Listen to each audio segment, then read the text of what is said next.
Well, winter's arrived here in New York. It started off the day at 12 degrees. Now it's up to a blistering 22 when I got back here tonight. So I think we're gonna fire up the heaters and do what we can do, but I am freezing. This shop isn't heated and it's got 18-foot ceiling. So even with 305,000 BTUs of heat, it does not get very warm in here at all. 40 is blistering. So we'll see what we can get done today. Goals, I don't know. That is amazing. All right, we're on our way. Nice. Sweet. This, my friends, one reality.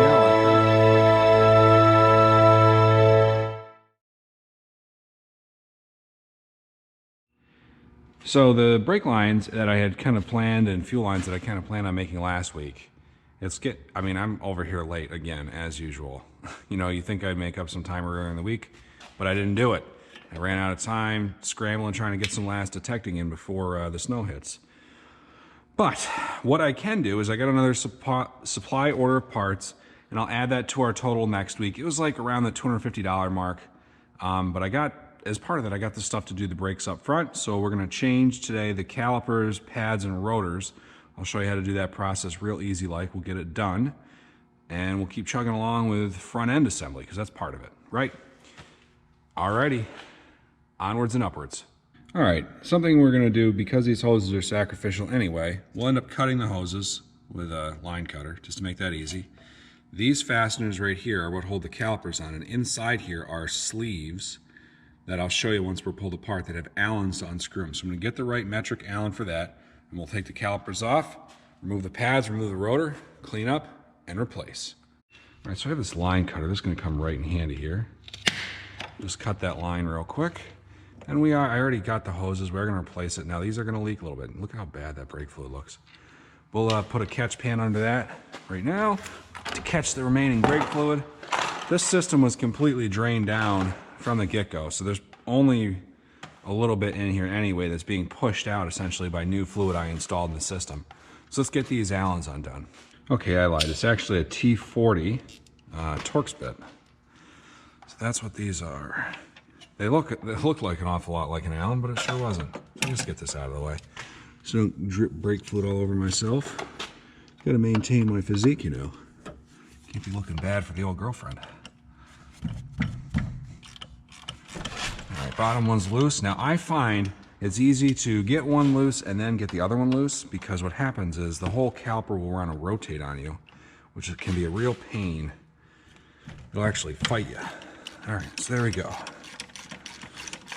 We got these loosened up. We'll get them out right quick at ludicrous speed. Now, one thing for sure, what happens with these is that when you unthread them, I'm not sure if you can see this, but there's threads down in there. They get to the end, and then that is as far as they'll go, and it'll be difficult because the tip of them is not threaded. So it helps to actually get this thing apart if you just pry them out once they're completely unscrewed. It'll make your life a lot easier with assembly and disassembly. So we'll do that. And believe it or not, somebody took care of these brakes a little bit, even though it's hard to see that, but that's anti-seize on there. And there's also anti-seize on these slides, which is what you want to see. So the mechanic that used to maintain this, if it wasn't Keeves himself, actually knew something, which is impressive, because that's rare these days. So now that those slides are out of the way, the top will pry off from here. Now this clip, we do have to remove this clip. Really weird design. We'll kind of pop it off like this, I guess. Get it out of the way. This brake pad is hanging up just a little bit. There we go. Actually, it looks like the caliper pulls off the opposite way. Interesting. Okay, there's our caliper. Nothing really draining out of it. So she was pretty empty. Let's get the rotor. No fancy dead blow hammer this time. I'm going to use Thor's hammer right here and just beat it off. Boom. One good whack. That'll do the trick. Rotor's off. All right. I have to clean up some of our scrap here. Okay, all this stuff, this rust, you want to get that off there. We'll maybe blow that off just so it doesn't get caught up in there. Now we got to actually clean up this surface so that everything can match up just right. Okay, what I'm going to do is I'm going to use this 90-degree air Scotch-Brite tool to clean this surface here and this surface here. And that's where the brake pad slides back and forth against this steering knuckle. We're also going to clean this face off here. And the reason for that is, in relative space, you want this rotor as true to this hub as possible, because if it's not, it'll wear funny. It'll either bell or it'll get a pulsation in it because it's got a low spot on one side. And you'll feel that in the brakes. It'll pulsate like this. Rotors can warp over time because of this issue, because of heating and cooling issues, and a lot of the heating and cooling issues are because the brake pads don't move right. The slide pins, these things here, that's really important they're lubricated for the same reason. Most of the time brakes fail, it's because these things get corroded, whatever form of them you have, and then the caliper cannot pull back and forth. As you can see, there's only a piston right here, so the only way this brake pad is applied is if it's pulled against the rotor. So as this pushes out, the ability for this to move pulls that brake pad against the rotor, and it applies the brakes evenly on both sides. If these freeze, if these prevent the caliper from moving because of lack of use and corrosion, stuff like that, only the inside brake pad will apply. And you'll end up with a situation where the inside brake pad wears right out and your outside brake pad's brand new. But in the meantime, while that happens, you have very limited braking force in the front. So, let's get at it. We'll clean that up right now. So we're gonna do right here.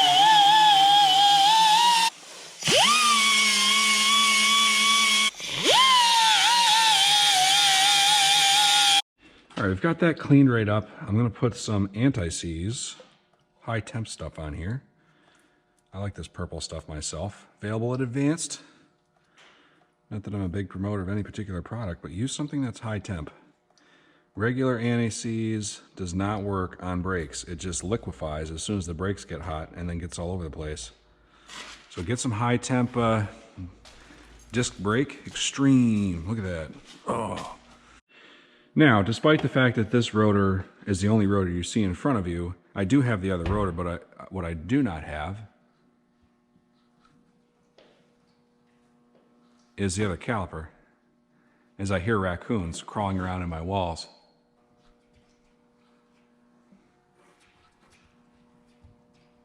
Can you hear that? I hate raccoons. But they get into this building and I can't get them out. Anyway, you may hear some crazy fighting going on up top. But for now, I only have the one caliper. I've got pads, the rotors. So I'm going to leave the other side for another day, but what I'll do to kind of make up time, because I do want to get a little bit more than just one side brake done for tonight, I got rear shocks, so we'll try and get those on. They ship these rotors in an oil film. So we're going to clean it with some brake clean and paper towel, get the oil film off, and we'll slap her on. Use very small amounts of this. Like, that's all you really need. You don't need to spray these things dripping all over the place. You can make a can of brake clean last a long time. That evaporated. Good to go.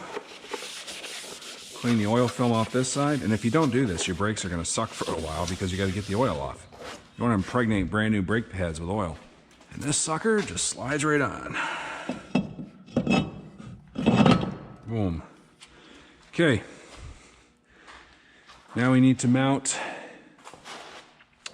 the pads to the caliper, and the best way I know to do that is I look at this pad just to distinguish which side it's on. So I know now that this finger needs to be pointing on the upward side of the caliper.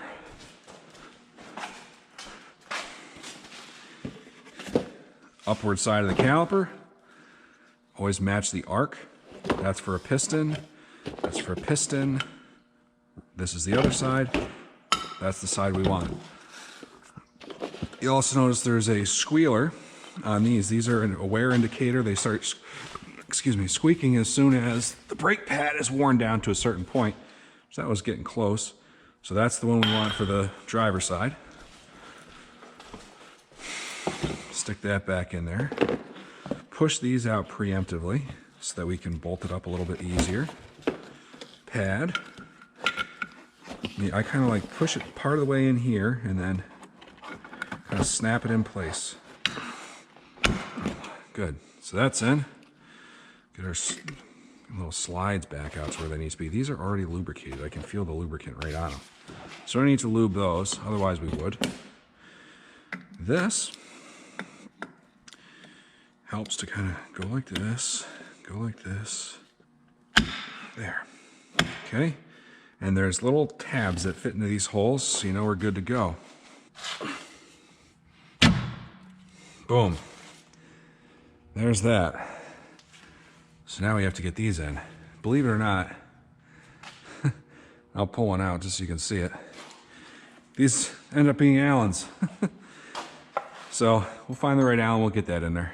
I'm using an Allen wrench in this one versus a socket. Just because I can kind of get a positive feel for where all the threads and stuff are. Makes it handy. Like I said, the other side will leave, but for now, let's swap out rear shock. Pop these things back off right quick.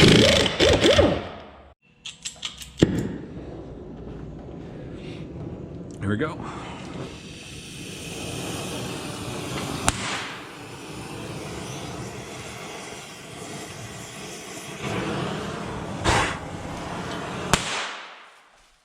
Okay.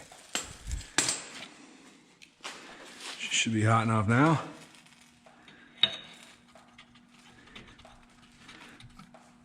Oh yeah, see how nice heat expands, my friends. All right, that's all I have time for today. Got our, got our new shocks in, rear shocks. Got our front brake assembly done. On the one side anyway. Well, I hope you guys enjoyed that episode. We didn't get mauled by crazy raccoons at all. And we did get at least a little bit done. I keep hearing things in the shop. It's freaking me out now. We did get the one brake done in the rear shocks. So if you enjoyed, I don't know what we'll do next week. We're going to play it by ear. Can't predict. Quite frankly, this cold has really got me in a funk. So stay tuned, and as always, if you did enjoy, please remember to like, comment, or subscribe to follow along the journey. Until next time, have a great day.